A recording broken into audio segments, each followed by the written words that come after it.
पश्चिम बंगाल मालदा जिले के चांचल इलाके का रहने वाला श्यामल दास नामक एक व्यक्ति ने चुनाव आयोग को एक पत्र लिखा है, जिस पत्र में उन्होंने यह शिकायत की है कि 2025 में बने मतदाता सूची से उनका नाम हटा दिया गया है, यह बताते हुए कि वह मर चुका है जबकि वह जिंदा है, जिसका वह प्रमाण जिला प्रशासन कार्यालय से लेकर पुलिस प्रशासन कार्यालय तक प्रमाण देता रहा है, पर उसकी सुनने वाला कोई नहीं है।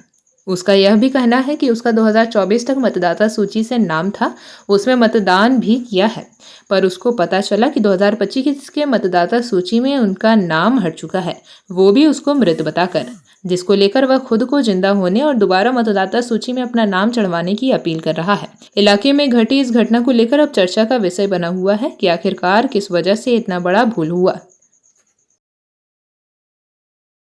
ভোটার লিস্টে কারচুপি করা, ভোটার লিস্টে গড়মিল করা, এভাবেই তো তৃণমূল জিতছে। বেছে বেছে হিন্দু অধ্যুষিত এলাকায় হিন্দু ভোটারদের নাম বাদ দেওয়া হচ্ছে। মালদা জেলার চাঁচল বিধানসভার একটি ঘটনা। একজন ব্যক্তি যিনি 2024-এ লোকসভা নির্বাচনে ভোট দিয়েছেন, 2025-এ দেখলেন ওনাকে মৃত বলে ভোটার লিস্ট থেকে নাম কেটে দেওয়া হয়েছে। এটাই তৃণমূলের কাজ, ষড়যন্ত্র। কোথায় কাকে অবৈধ ভোটারকে ঢুকাবে, মৃত ভোটারকে ঢুকাবে এবং যিনি জীবিত আছেন তার ভোটার লিস্ট থেকে নাম কেটে দাও যেহেতু সে হিন্দু।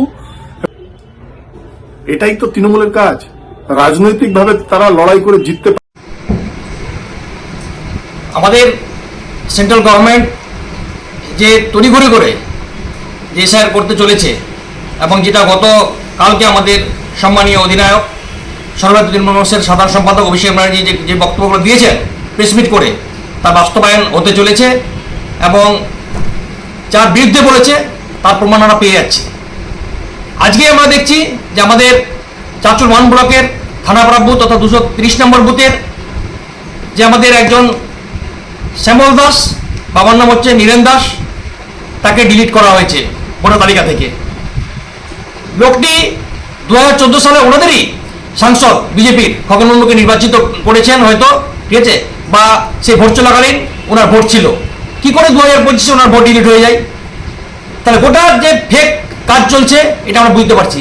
একটা কথা বলবো যে ইলেকশন কমিশনকে দিয়ে যেভাবে কেন্দ্রীয় সরকার যে কার্যকলাপ চালিয়েছে, যে প্ল্যানিং করছে, এসআর করুক, এসআর নিয়ে কোনো চিন্তা নেই পশ্চিমবাংলার, কিন্তু এই যে তড়িঘড়ি করে শর্ট টাইমে ভোটের আগে মুহূর্তে এই কাজগুলো, এটা ওদের যে উদ্দেশ্য পরিণত, ওদের যে বিভ্রান্তিমূলক কর্মকাণ্ড, তার প্রমাণ আমরা পেয়ে যাচ্ছি।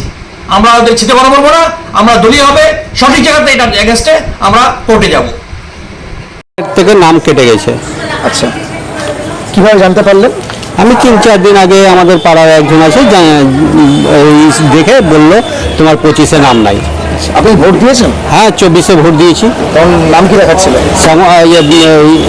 নাম আমার ছিল ভোটে 24-এ। তখন ডিলিট দেখাচ্ছিল না। এখন কি দেখাচ্ছে? এখন ডিলিট দেখাচ্ছে। কেন হলো এমনটা? এখন এই যে কি করে আমার বাবা মারা গেছিল, বাবার নাম না কাটতে ছেড়ে আমার নাম কেটে দিয়েছে। তো এর জন্য কি যারা দায়িত্ব রয়েছেন তাদের কি কোথাও ভুল রয়েছে? এখন ওদেরই তো ওদের ভুলের কারণে এটা ভুলের কারণে অভিযোগ করেছেন কোথাও? অনলাইনে করেছি ইলেকশন কমিশনে। কি চাইছেন এখন আপনি? আমার নামটা সংশোধন করা হোক, আমার নাম তোলা হোক ভোটে। লিস্টে কি দেখাচ্ছে এখন? ডিলিট দেখাচ্ছে। কি নাম আপনার? শ্যামল দাস। जेपी भारत लाइव, भारत की बात जेपी के साथ। वीडियो को लाइक करें, शेयर करें और चैनल को सब्सक्राइब करें।